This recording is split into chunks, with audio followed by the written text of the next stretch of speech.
about, I guess it was about 13 years ago. And let me put my glasses on.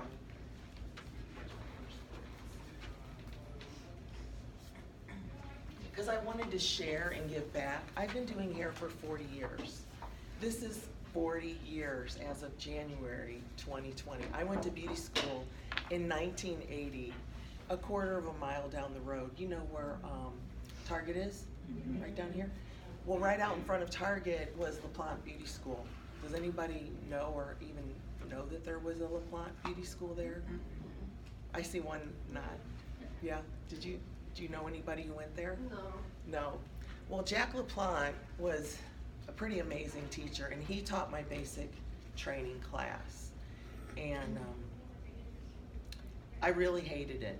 I really didn't know it was going to be so hard, and I always wanted to be a hairdresser. My mother was a hairdresser, and she went to beauty school, I guess it was like in the 60s, the late 60s. Does anyone want to take a guess how much it cost for her to go to beauty school?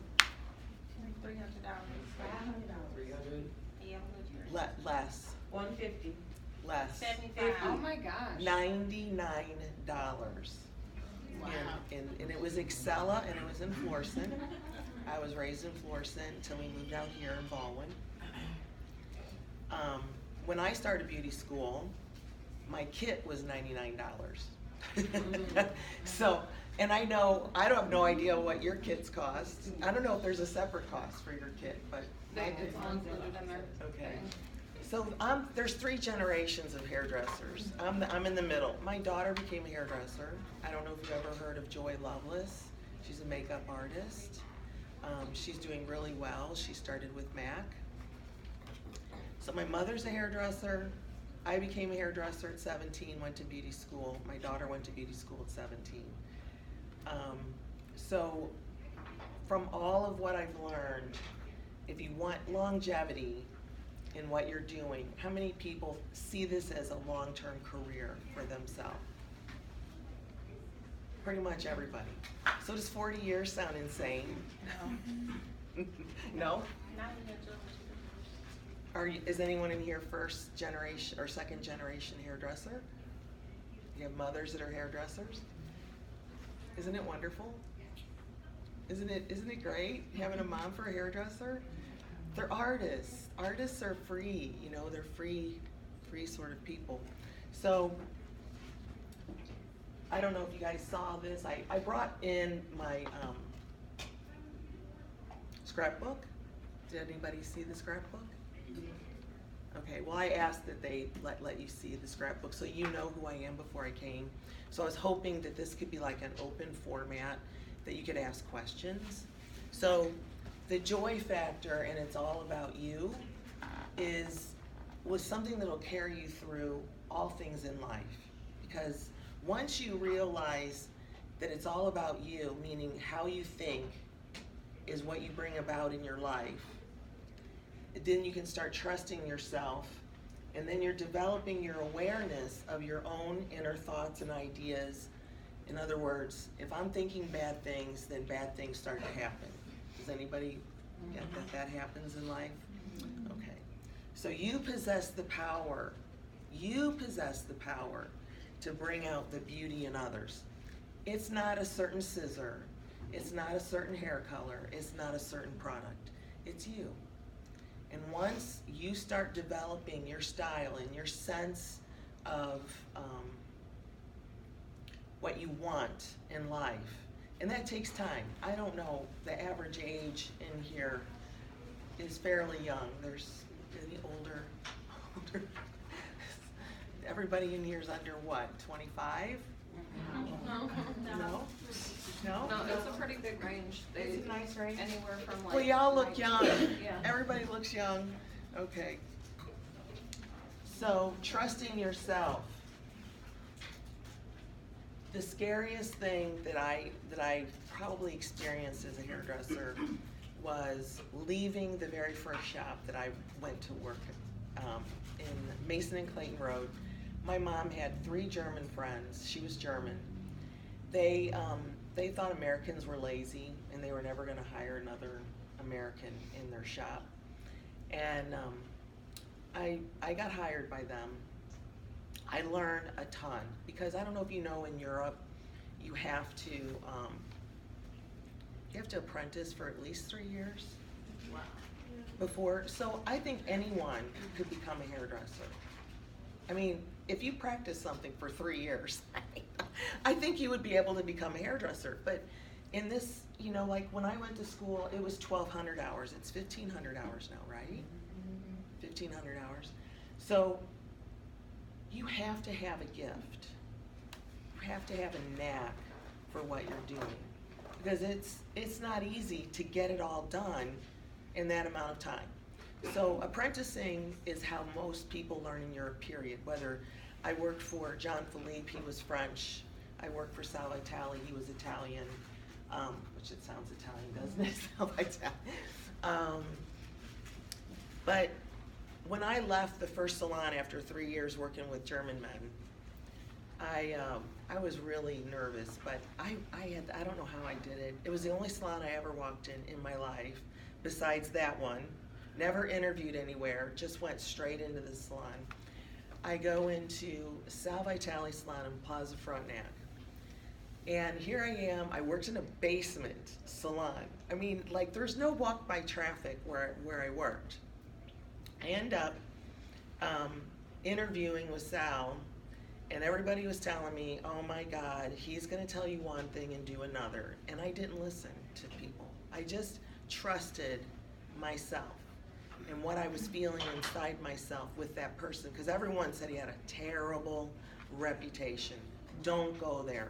He's gonna tell you this and he's not gonna do it, and all this stuff. It was fine, I listened, but I didn't make that me. It's like going to a movie. Don't tell me the movie. I want to figure things out for myself. So when I got there, I brought my W-2, because that was the only thing I could think to do, to say, who are you?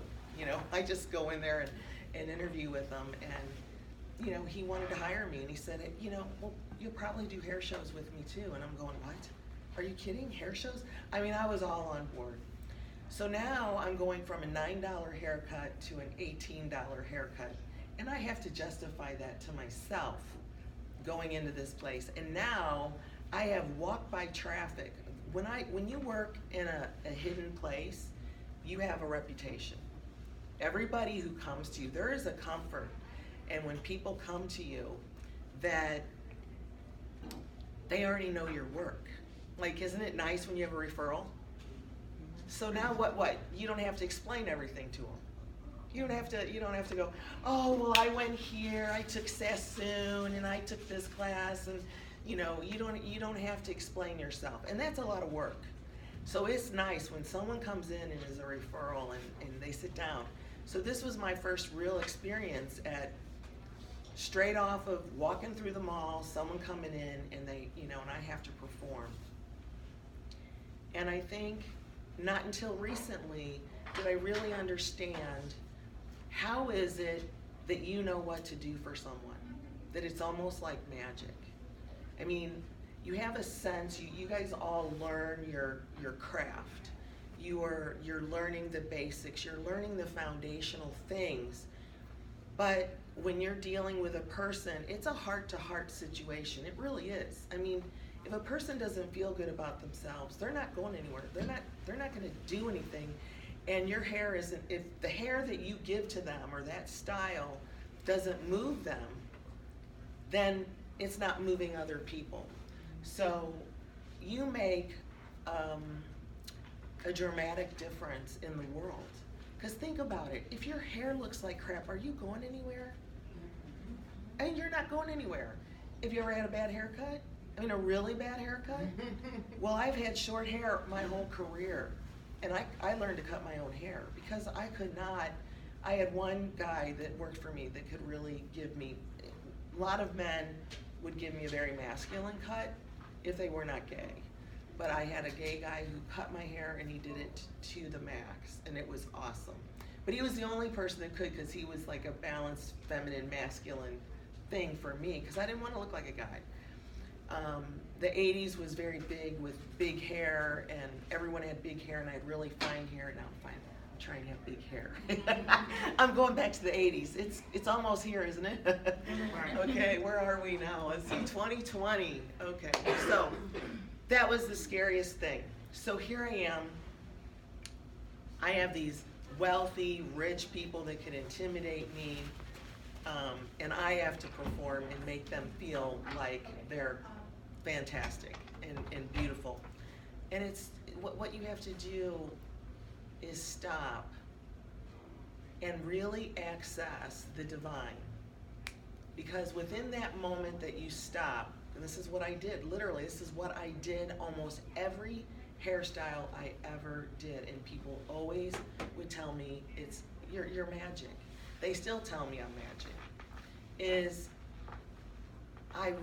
like a mini prayer. It's like before I do a client's hair, I say, oh my God, please help me. What am I gonna do to this person? How can I make this, how can I make this so wonderful for her that she's gonna be so happy? Because I'm clueless. I literally became a channel for that divine energy. And it was so magical that it would be like, perfect was like became my favorite word, because I would get done and they go, well, that's perfect. Or like they would, like when you're doing a consultation and they're talking,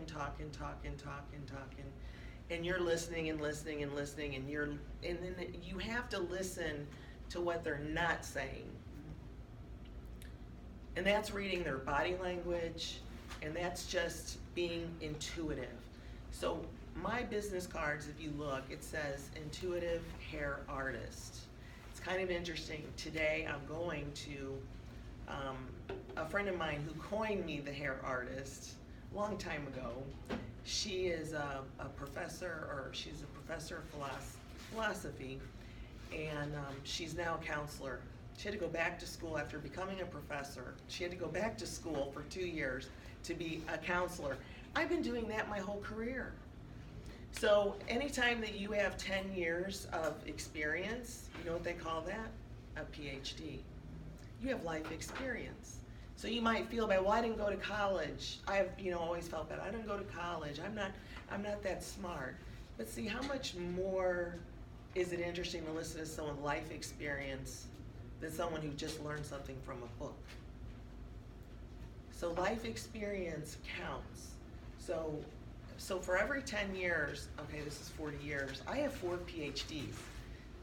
Okay, so 40 years I have experience. But they call that piled high and deep, PhD. That's the acronym, piled high and deep. Paper, lots of paper. So being able to trust yourself comes with a couple other things. You have to accept yourself, and then you have to love yourself. And that circle goes on forever. So I'm just gonna draw it. I just like to draw. So here's you, and here's the circle. And the circle goes like this. You have to accept yourself. You have to accept you. Because if you don't accept you, then you can't trust you.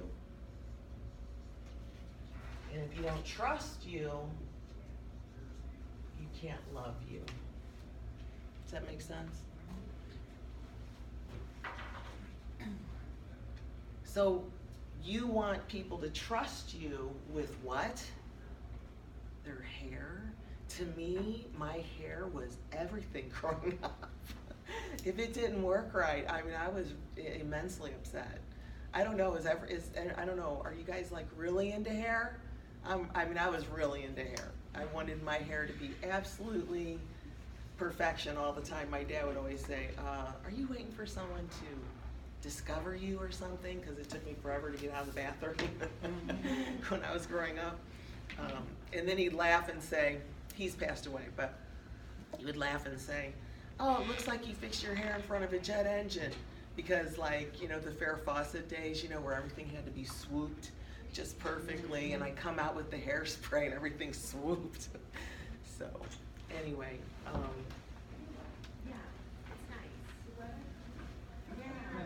so how do we overcome our insecurities when it comes to working with a client? You guys struggle a little bit with that sometimes?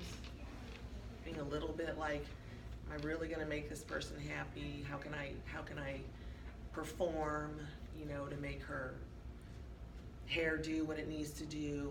You guys have to get good at your craft, obviously. You have to practice what you do.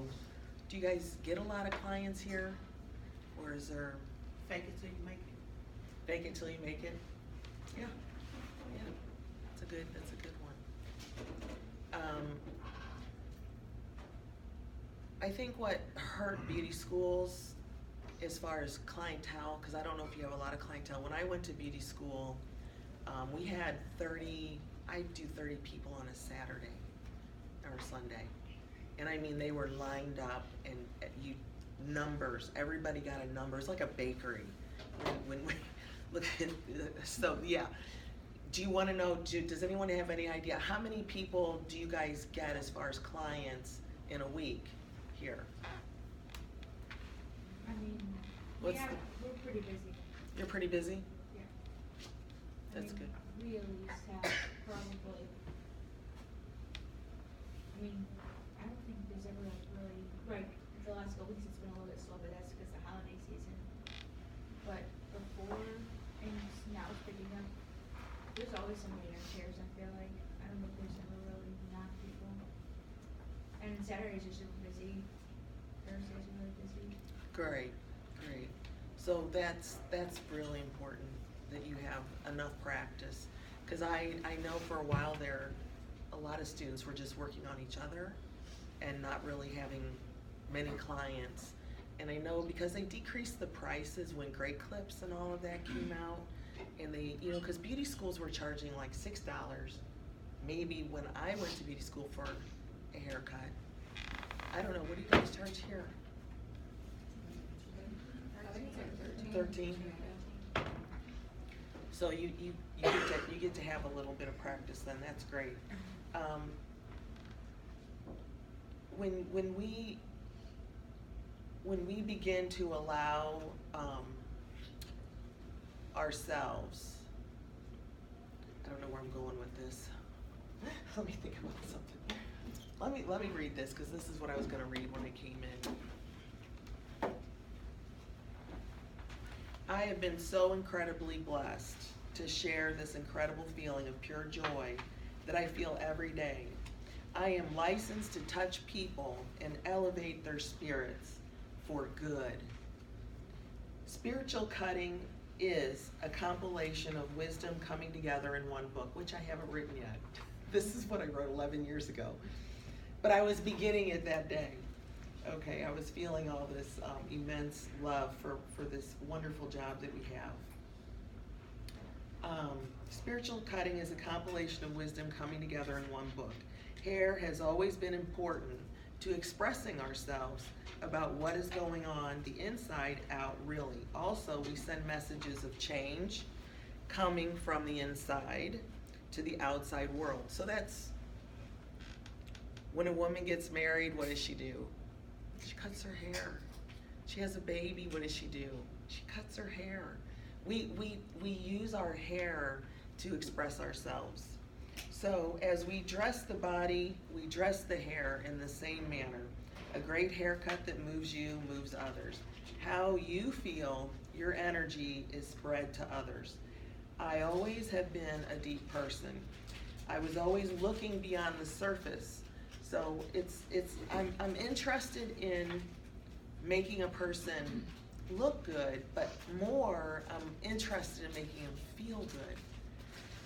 I don't know if you guys like felt that difference in a human being when they walk in the door, and they're just spent. They're exhausted, they're tired, they don't feel good, they don't like themselves, they're sad, they're depressed. I mean, we can go on forever about the emotions that women go through primarily. When you can fix their hair and they feel different, and you know, I mean, you can honestly see the shift in them. You can see like the difference if you pay attention. So it's this awareness that we can spend more time. I know we got to do the technical things, but this is the awareness of how important it is what you're doing for a person when you're doing their hair. My profession seems to be an external sort of job, looking in the mirror, the kind of job that only looks at the surface. I ask how you feel inside with a bad haircut. A brown bag to cover it will do, and who is going anywhere? I never really got the value what I was doing all 29 years. That was 11 years ago. To be exact, there is much more to an intuitive hairdressing. It addresses the mind, the body, and the spirit, connecting to their inner beauty. I guess sort of soul dressing, working with and designing through the gifts of spirit, tapping the essence of the real you, discovering spirit you, all spiritual. Cutting is having faith, which is the courage to move on spirit, is what it's all about. Change. How scary is change, and what are we doing all the time? I mean, it's a gutsy job, you guys, is it not? I mean, do you sit there and go, really? I'm doing this? This person's letting me do this to their hair? You know, I mean, I just took it really personal. I did. I felt very honored that someone would trust me. So there we go to the trust. So, change, go with it, relax is the key word. Listening and looking is the beginning of it. Feeling it, trusting in it, then seeing it finished. Vision of the perfect look. So we can't see the finish you have to have the finish in mind as you're cutting. The whole time that you're doing a makeover, let's say it's a complete makeover. The whole time that you're doing that makeover, what are you doing? You're visioning. And that vision is inside this head, and you're visioning the whole time that you're cutting it. But then like the person kind of looks surprised, right? Like when they get done. I mean, you're hoping that it's a happy surprise. But while you're in the process, and it's you doing it, and you're in the process and it's you doing it, and they're just sitting there. And then they're shocked. And then you have to talk them through the change they just went through. But it takes about 30 minutes for their eyes to adjust to what you just did to them. Did you guys ever notice that happen? Like someone asked for it, you did it, you saw it through to the end, you did it exactly like the picture, yet they still aren't used to it, and it takes them a while because they didn't have the vision when they sat down. You do. You guys have the vision. So seeing the vision of your perfect life, the one you came here to live for you, is what carries you through to the other side. The spiritual cutting edge, waking up to the light, walking the line, jumping off the fence of fears made real, looking for the keys outside the house in the darkness. When you last saw them, they were inside the house of your spirit. Where the light is on, never goes out. The past is done, guess what? You get to start again. So we're in a constant, change is constant. And that's the beauty of this business. I mean, your customer gets she's going through a divorce, she wants her hair cut. It's just endless.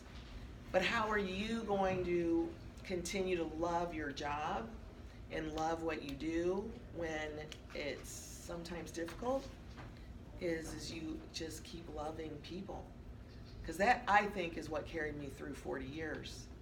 My reason for really wanting to be a hairdresser was that I love people. And I love to see a smile on people's faces. Maybe you call me a people pleaser, you know. I've been called a lot of things. But I am very grateful that that's who I am and that's what I want to do for a living. And I'm still doing it. I'm not going to ever stop. I know I'm not. Because right now I'm semi-retired. I'm going to do a house call today. The lady who coined me the hair artist, his mother just moved in with her and she can't get to a salon. So I'm going there and doing a house call. You guys, you can take your scissors, your comb, anywhere in the world. Do you get the value of your profession? You get to work in your house if you want to work in your house when you have a child. I never wanted to be a working mom. When I was little, I loved playing with dolls, and I just, thought I was just going to be a stay-at-home mom. Well, I did. I got to. I even owned a salon just before it happened because a lawyer bought the building that I had the salon in, and he doubled our rent, which I didn't know you couldn't do that in a court of law. But since he was a lawyer, he scared me off. So I was 2 years into my business, and I just had a 1-year-old at that time. And it was just like, I guess this is just meant to be. So learning to go with the flow of things. Because I'm doing this dream over here, but I had this other dream of being a stay-at-home mom. So I put my salon in my house after that. And everyone that I worked with said, oh, sure, that's going to last 2 weeks. Because I like people, and being in my lower level, it was a split level home, okay? It wasn't the basement that I put my salon in. Hi. So by putting that and being able to do that, I stayed there 10 years. It's just unbelievable. So in here, I wanted to, I guess there's just certain things I wanted to have you guys see, but I don't know if anybody knows Hair Theater, Lavola. This is Lavola, next to me. She was my partner. We did hair shows together when I worked for Sal at Frontenac. But she still owns Hair Theater. It's a really nice salon, and she's at, I think, Barrett Station Road. In this industry, I have taught color classes for Sunglitz. Does anybody know Sunglitz products? No, color Sunglitz.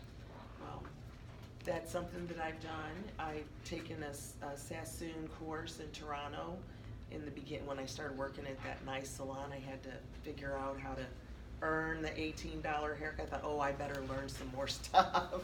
So I spent $5,000 in 1987 to just spend 1 week in Toronto at Vidal Sassoon training, which was worth every penny. Let's see. I had my first full service salon in 1988. So I've been a sole proprietor. I've been a business partner. I never made a corporate status because both times I went to do that, it didn't happen. I like change. And if you see the brochure, you'll see I moved 38 times in my life, my business and my home. So change is my thing. So if you're afraid of changing your hairdresser, you better start shaping up. So this was my first salon. Is this really retro or what? And this is the guy who could cut my hair, Doug. In the 80s, the AIDS was really, really at its worst, the late 80s. So I lost a lot of friends. But it was a full service salon. We had massage. I took them to like Union Station and we did cut-a-thons. We would do cut-a-thons in bars. I mean, I would do anything to keep everybody busy in the salon. It was in the Central West End on Laclede.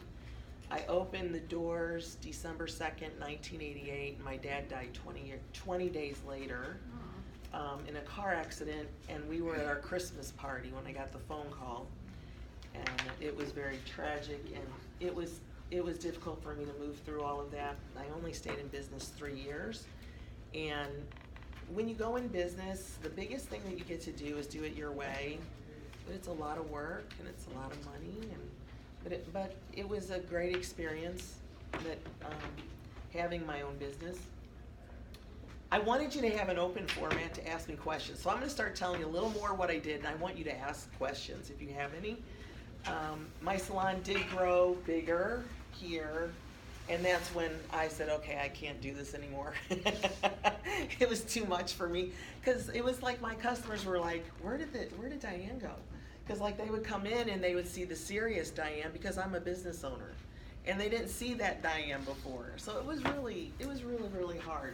I wanted to do it my way, and working in the first salon that I worked in with the 3 German men, oh my God, you know, they smoked right in your face. I mean, the lady just got her hair done, you know, and they're sitting at the front desk and they're smoking their cigarettes, blowing it up at her, and I was like, oh my God, I just want to be at a health spa. Just bring me to a health spa. So at Mason and Clayton Road, did you have a question? Yeah, I was gonna say, do you think that there's a way to find balance between owning your salon and being more personal with your, would you have been able to like hire staff to take some of your responsibilities? You know, that was, I did not plan. I would say the suggestion would be this, okay? I was a fly by the seat of your pants kind of person.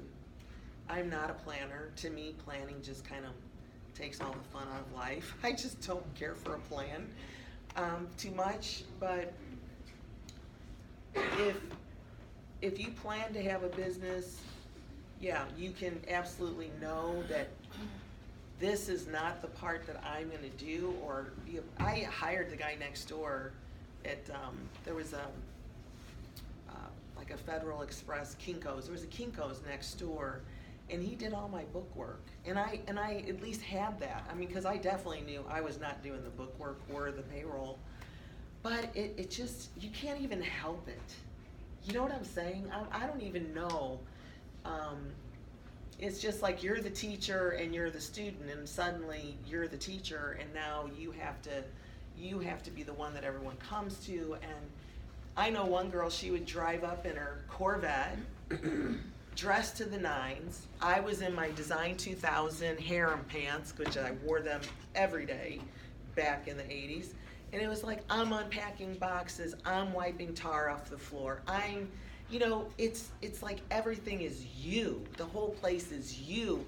It's so hard to not, if that's your personality. And here's the other thing, you guys, this is a finishing art. So if you don't look finished, and you're gonna work on someone, and they're gonna trust you, so now we're back to the trust. Trust you. You have to look finished. If you want someone to trust you, you have to be finished, look finished, and that means head to toe. Everything needs to look like, I want to look like you. I want to feel like you. I want to radiate love the way you radiate love in life. So when you are doing hair, and suddenly, you know, it's not just all about them, and now it's about, did the shipment come in, and what do I do with this, and the phone rang, and they have a question. It's a lot. It takes a pretty masterful person, and I've been doing hair 9 years, and I felt like I was 9 years late having my own shop, because I already knew better when I was 17, right? Because we know everything at 17. And then here's the salon that they threw us out of the building. This is Studio 02, which a friend of mine insisted on the name. See, now I don't even know why I let that happen. Why did I let someone name my shop? And I didn't even know what it meant. Studio 02. Oh, okay. It meant studio with everything in French. I don't know. Because we had everything. And here's the, so let's see. Is there anything else in here? I guess. So this is my mom when she was about 17 or 18. And then my daughter, where is she? Oh, here's Joy now. That's her branding picture she just had done. These are just old clients. Okay, this is Joy growing up in my beauty salon. And she ended up being a makeup artist. Isn't that interesting? Didn't she do a great job? I just love it.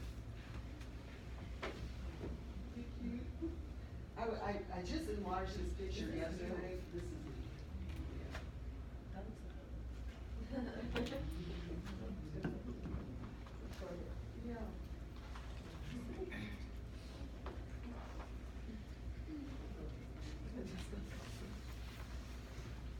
So how am I doing on time, you guys? What time Good. is it? What I don't know when your schedule tells it 10:30?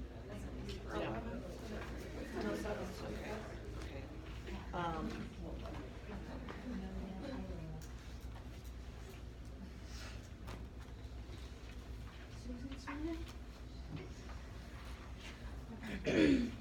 Okay, so I am an artist, and we're all artists. Everybody's an artist. Because the word art is in the word heart, and we all have a heart, right? We all have a beat, and we all have a rhythm. So in life, there are parts of ourselves that we want to let go of, and there's parts of ourselves that we want to enhance, those facets of who we are. And that's what's so exciting about where you guys are right now, is you're on the move for greater things in your life and to move forward as a hairdresser. And I did say earlier that I didn't like beauty school, and I didn't finish why. When I went to beauty school, I knew I wanted to go to beauty school. I just knew I wanted to go to beauty school. I just was always gonna go to beauty school. And then when I got there, it was really hard. You know, like basic training, oh my God. You guys, do you only work on mannequins in basic training? Do you have basic training? Do they We call have it that? basics and then advanced, but they work on mannequins and then they also work on each other. See, and then I almost based everything on that. Seriously, I was like, oh my God, I can't work on these mannequins. This is terrible. I hate beauty school. This is awful. I can't get that hair around. It was real, because I think the mannequin hair is better than it was. It might have been synthetic, you guys, that we worked on. And we had to use tons of that gooey slop snot to get around the rollers. Yeah. Do you guys still have to do all the roller setting and all that? Do you do roller placement and roller setting and brush waves, all of that for controlling the hair? I'm an Yeah. esthetician, I don't know, that's banned. Yeah, You they do. do. Not quite as much as it used to be, but. Yeah, but there's a certain amount you need for basic, for your Mhm. boards, Yeah, yeah, right? yeah. Oh my God. Okay, well, do you know what the purpose of all that is? Why you have to do all that when you know you're probably not gonna use it too much? You're just learning to control hair. You know, it really is. It's just learning how to control hair. I learned it, of course, and then the salon that I worked in was an old salon when I went in. I mean, they were all 40 to 70 years old, so guess what I was doing? I was doing Perms. shampoos and sets and perms and bleaching hair and perms and hair flying because it's breaking off. I mean, it was hilarious. I have so many stories. It's not even funny. So anyway, this piece of art is my latest piece of art that I did. I love multimedia. This is pastel chalk. This here, you barely can see probably, but is an eagle. And I did that in high school. My Siberian Huskies ate all of my artwork, so I don't have any of it. They had a party in my basement when I was 20 and ate all of my artwork. But I have this photograph of this eagle, and it's a monochromatic painting for my painting class. But when you compare yourself to other people and you say, oh, they can do art and I can't do art, doesn't that take the joy away? When you feel that way, when you compare yourself to someone else, it just robs you of your joy. So I used to always think, oh, because the art I do is fun and it doesn't take me a long time, then it doesn't have value. You know, we just get these ideas in our head, and these are ideas that we have to put away and say, that's not true. That's not true. I have to work on myself. So this working on myself is the face here. It's called the Shaman's Death. I'm into Indian sacred path cards. I love American Indian stuff. And I pulled the sacred path card not that long ago. And I thought, oh wow, I keep thinking I'm done with the darkness, with the shadow part of myself. And that I keep, but we're never done. We're never done with that. Our whole life, every day, you can have a shaman's death. Meaning you have to look at the parts of yourself that you don't like, that you want to get rid of. And look at the parts of yourself that you do like, that you want to grow and make better. That's your whole life. And that's part of that circle. We're always, always, always learning to accept what the things that you cannot change and the courage to change the things that you can. So when I did the painting, it started out as an abstract, which I do art therapy with the life coaching. I've had someone come to me, spend 3 hours a week. They were in a really bad place, and just part of acceptance is just putting paint on a canvas, and just whatever comes, whatever you feel, you allow whatever you feel. So this painting, I was just playing along with him and painting, and then I thought, I'm gonna draw the shaman's face, try to make it look like me, you know, kind of. And it was really fun. It made me really realize that the eagle ended up on there because after 40 years of life, of experience, that I have the broader perspective of things. You know, right now you guys are all learning, you know, the specific things, and you have to focus in, but there's always, like in a good movie, you're always focused in, but then they do an expansive shot where you see the big picture. So the big picture here for me with you guys is learning to love yourself. Learning to love and embrace all of yourself. And when you do that, you have more acceptance for yourself, then you can love and accept other people where they are. So like, I don't try to make anybody in my life be where I want them to be. I try to love people where they are. And when you're working with clients, it's the same thing. And it's the same thing with yourself. It's like a mirror to you. Because the more that you love and accept yourself, the more you're gonna love and accept your client. And you don't have to be God. I mean, that's the other thing. You know, you kind of feel like, wow, they're paying me all this money. I gotta be perfect. I gotta make it perfect. And I gotta stand up for what I just did. But sometimes what you just did wasn't the best. Sometimes you have to say, I'm not God. I really did my best and I'm really sorry. And when you do something like that, when you notice, when you go to the front desk and someone has a hair hanging down on their neck that you missed, I mean, you know, your pride might say, oh, don't say anything, just let them go. But I will tell you, it was the best thing that I learned from a hair show that I went to. A woman who owned a modeling studio, she said, just don't ever do that. Don't put yourself in the position of not being human. You want to be a human being with them, because then now they're going to give you another chance, and you're gonna have a rapport, and you're gonna also take it down a notch and be a little bit more down to earth about what it is that you're doing with your client. I think those were some of the things that I wanted to get across that were important. So I want to open the floor up to any questions you have about any aspect of the industry that you might be interested in for yourself.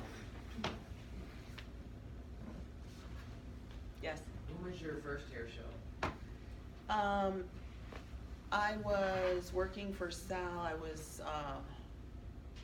23 when I started there.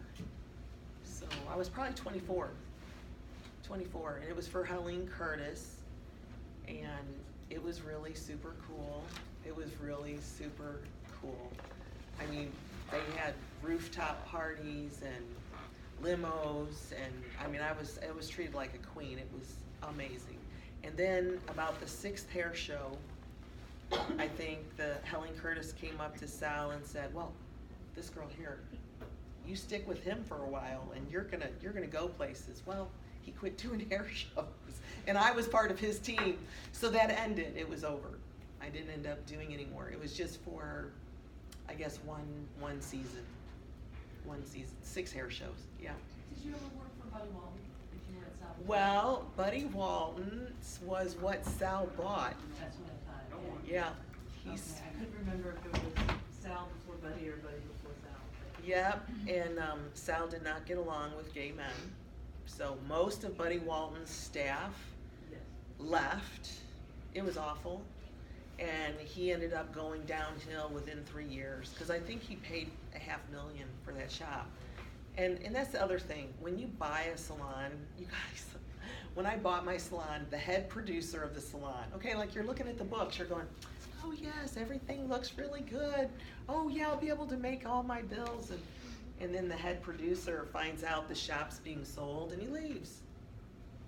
So, you know, you gotta make sure you can do it without the big guy on the block in the salon.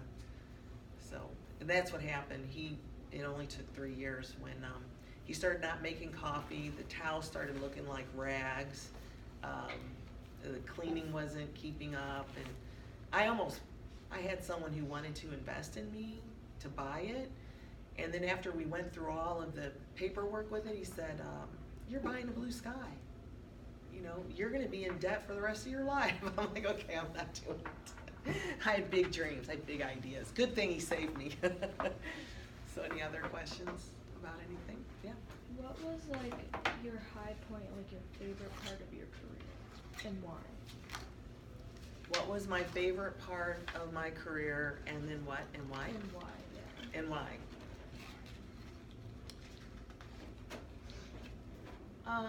I think after the 9 years, I think that was sort of like, because you know there's only 1 through 9, that's all the numbers there are, so that's a cycle. I went through that first cycle of 9 years, and then I went to buy this salon, and it was exciting because, you know, I got to play, I got to fake it till I made it, you know. I got to dress up and, you know, get the briefcase and be a business person, and I thought I was really something. I loved it. But the hard part was, you know, I wanted to help other people make a lot of money. I've made easily $1,000 in a day. I have a shampoo assistant. I knew how to make money, and I knew my craft, and I knew how to help people. But they didn't want to be helped who worked there. They were fine making $17,000 a year. They were fine using their cocaine and bringing it in the shop. I had no clue. I was not a person who used drugs. I was really goody two-shoes, totally. I was very sheltered in my life. So here I go to the West End. I'm like, I'm clueless. It's like my boyfriend was the one giving my staff the cocaine. Oh my gosh. So like, they would look like shit, and they would look great. And then they'd look like shit, and then they would look great. And it was just like, so what did I do? I hired an image consultant. I'm like, don't you guys get it? You guys gotta look the part, you know? So I put the photograph on the wall. We look good, see how we look? No, they didn't, you know, and then they wanted top percentage. You know, you can't give 60% to someone who's making $17,000 a year. And I was a giver, and I love people, and I thought loving people made me successful. But in business, it's kind of becomes black and white, and it takes away all that mushy gray stuff, which I really liked. But then I started to learn that black and white wasn't bad, because now I saw how it all worked together, you know, the black and white and the gray. But it became, yeah, I still tried to keep the business running when I left. That was really nuts, because I couldn't tell the people there, because here I am, I'm 26, 27, let's see. Yeah, I was 26 when my dad died. So yeah, I was 26 when I bought it. So it was just like, oh, you guys want to stay here, really? Okay, so I leave, and I go back to Frontenac and Ladue and do my clients, the ones who hated me for moving to the Central West End. And I was trying to get rid of them because I wanted a change. I didn't want to do shampoos and sets. I didn't want to do that kind of hair anymore where it looked like Linda Evans every week, the same Ledoux housewife look. You know, I thought, I'm done with this. That's why I went to the West End. So it was really hard, but it was also, yeah, it was kind of where I started to blossom because I wanted to do it my way. So that was kind of the beginning, and then I realized my way wasn't so great. Any other questions? Yeah. Do you have any like industry friends that are like that are estheticians or like any nail technicians? Esthetician. No, but I know that that's a great thing to get into. And I've always had full service salons, so I always had facials, massage, and I've taught I taught the facials that I got in Frontenac from Yvonne, who was a German lady. She gave a great natural facial. It was wonderful. But no, aesthetics, my daughter's a makeup artist. That's about as close as I can get to someone making a fabulous career out of that. Joy is 25. She went to beauty school at 17. She got hired by MAC immediately after turning 18, full-time at Nordstrom. Worked for Nordstrom for 5 years. Opened a store for them in Texas. Realized that MAC did not make her, that she was her own stuff. Because, you know, you get secure when you work somewhere. You know, like you think it's the place that makes you. You're afraid to leave. I'm here to tell you, your craft is within you. The power is within you to do what you do. It is not the place. It doesn't matter. If you're a good hairdresser, I don't care where you want to work. You can work, like I said, I started in a basement. There's no walk by traffic. So if you're good, and how does your good work make your business? It makes your business by walking out on the street. People are going to notice what you did. And how do you get your stuff noticed? Is you make big changes in the people that you do. You really give them a makeover, and then when that happens, you have the whole clan. You have that whole tribe. I had a lady that came to me in Plaza Frontenac, and she owned a dress shop in a small town in Illinois. And people in Illinois would come stay at the hotel, and they go shopping at Frontenac. And then all these ladies that went to her dress shop started coming to me. And it was just like unbelievable. And you guys have job security as well. When I worked there, I got a huge clientele of very high-end working professionals, and they at that time in corporate world, a lot of people were being laid off and losing their jobs. There would be, you have to go back to school. You were always trying to up your competition so that you could keep your job. Well, they all sat around one night having wine, and they said, "Wow, who do you know that has job security?" And they all go, "Our hairdresser does." You guys have job security. Did you think about that? Did you think about that? You have job security. You go out and you make it. It's you. It's all about you.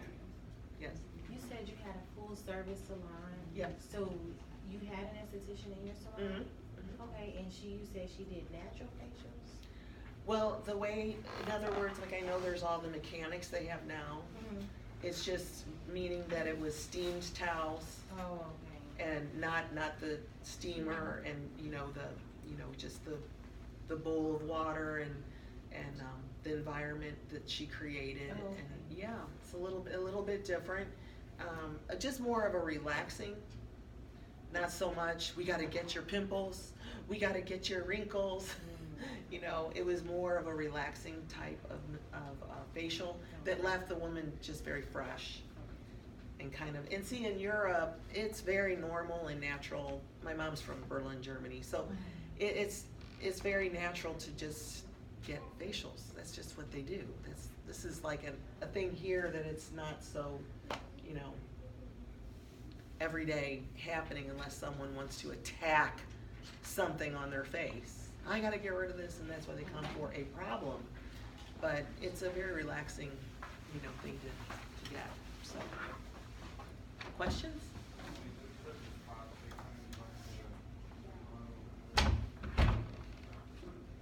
So you guys all know that it's all about you, that you create your career. You create it by what? By how you look when you walk around in the street. Everywhere you go, you have a card. Everywhere you go, you have a card. You just give everyone a card, and it's no big deal. Do you do that now? For school? Do you give out cards? Get in a habit. Just get in a habit. Just make it like breathing, because you never know. I mean, my husband just said to me recently, well, did you get, he's the one who wrote on there, it's always more than a haircut on my card. I went and had blood drawn at the doctor's office, whatever. I gave her a card. She's been a loyal customer ever since. I mean, I'm tired of, quite frankly, 40 years of passing out cards, but so that's why he has to prompt me sometimes. Well, why don't you just give her a card? And I think, oh, okay. Yeah. So you guys have a career that you can take anywhere. Easy as bringing your scissors and a comb in your purse somewhere. Someone who threads might have it a little bit easier. I have a friend who does threading. She just needs a spool of thread. That's all she needs. It's a great career, and there's no cost whatsoever, right? So your scissors, you have to buy those. Paid for beauty school. You guys can make tons of money and have tons of freedom. I don't know if they talked to you about working with an assistant. Have you ever worked with an assistant, someone that you can train or have as an apprentice? But at the time when I started doing hair, we had people who helped do the shampooing. They're licensed. They would do the processing of the perm, the application of the color, all the washing of the hair. So all of that for me was done for years, and I was wanting to help other hairdressers expand. So I could have 3 chairs going at one time. I could have a client with a color on, I could have a client with perm finishing, and I could be over here doing a haircut. And if we're in that rotation, and your assistant works along with you, and they know exactly your timing of everything. After a while, it's just like a fine-tuned engine.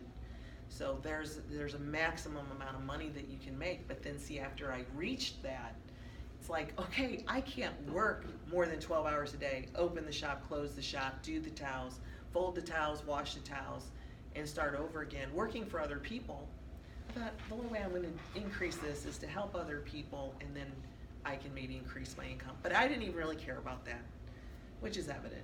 I just wanted to help other people, but they didn't really care like I did. So it's hard, you know, when you care, you can't make people care. So anyway. Any other questions? Yeah. What is the life coaching about? What is life coaching? Life coaching is sitting with people who are struggling at different times in their life. Not in an. See, if I had a shingle on the wall that said I am a counselor, or a psychologist, or someone who went to school for their education. My husband and I both work together. He's a personal trainer. I was gonna say, you work out, you look good. Yeah, I do. Yeah, I do. Thank you. We work together, which is really unique, with people. So it's like a mother-father kind of input, and we just help people through the bumps in life. I just feel like people just need to be blown on just a little bit, and then the fire starts burning again. but we get caught in our negative thinking. We get caught up believing things that are not true about ourselves. So basically, we just support you in knowing the truth of you, and that you're not trying to please someone like I've been doing most of my life, trying to please other people. Well, you lose yourself when you do that. You start to lose who you are. What do you want in life? I'm working with someone who's 53 right now, and she's a hairdresser. It's kind of interesting. But she's going through a divorce, and she's never really looked at what she wants in life. Because you get so busy going from your parents to a boyfriend or a relationship, you kind of forgot who you were. And I most definitely was a huge candidate for that. From 15 on, I didn't really know who I was. So, and it's a journey. And there's no right or wrong. So the coaching is basically just sitting with you till you realize the things that you need to change, and then we support you in that. And you allow yourself to grieve if you need to grieve, and or feel what you need to feel. So it's really super rewarding. It's just like doing hair in a sense. I'm just not doing their hair anymore. I'm just sitting and supporting a person. The highest idea of, I feel like we're all earth angels, because what you're doing when you look at someone, you're realizing the highest idea of them that you could possibly think of for them, and then knowing that a choice in a moment can change their life. So once we know those things, that you do this, and sometimes a woman will say, oh, I'm not going to cut my hair until I lose my weight. I hear that a lot. Cut your hair and you change the way you see yourself, and the weight will start coming off. But it's that holding on to those negative ideas and those negative thoughts, and then not even allowing yourself to have or be what you want, because you're holding on to this darkness. And that's that shaman's journey thing. We're always looking at what we don't want for ourselves, and then the things that we do want. So the accountability coaching is inside there, where is part of it, where people come weekly and they say they want to do certain things, and I just help them be accountable to those certain things. Like one right now is just constantly negative talk. Constantly talks to herself negative. Constantly. Well, the only way you can stop doing that is to be aware that you're doing it. And then when you're aware that you're doing it, now you're developing a means of stopping. So it's just breaking patterns. What I like to help people with. So anyway, I'm not here to advertise anything, okay? I only gave you those because I wanted you to know. I really wanted you all to have it before I came, so that you would know more about me, because I didn't want to talk about me. I wanted you guys to have questions. So it didn't kind of work that way, but anyway, thank you. That's it.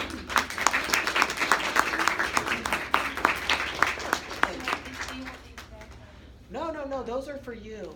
And whatever those love yourself cards say on them is for you, because that's your law of attraction. You attracted that statement to you. Does anyone like theirs? Anybody want to share theirs? Yeah? What does yours say? I am totally in charge of my life right now. Awesome. And what does it say on the back? It says, the moment I say positive affirmations, I step out of the victim role. I am no longer helpless. I acknowledge my own power. And I'm sorry, say it again, the back part. It says, the moment I say positive affirmations, I step out of the victim role. I am no longer helpless. I acknowledge my own power. Victim row. Roll. I thought it said victim row. Victim role. Exactly. So anyway, enjoy the cards. Put them where you can see them, because they're for you. Okay? Or you get one. Take one. Take your pick. And don't forget, you guys are hair artists, okay? And and you can be an intuitive hair artist too. And esthetician. Estheticians. How many estheticians? Holy smokes! Yeah. It can relate to. Well, I didn't know that. I can relate to everything Well, yeah, it's called life, right? Can I see your scrapbook? Huh? Yeah, absolutely. Absolutely. I wanna start a scrapbook. Look at. Is that you? This is my mom. I'm 10. We're looking at pictures that day or something. This is my favorite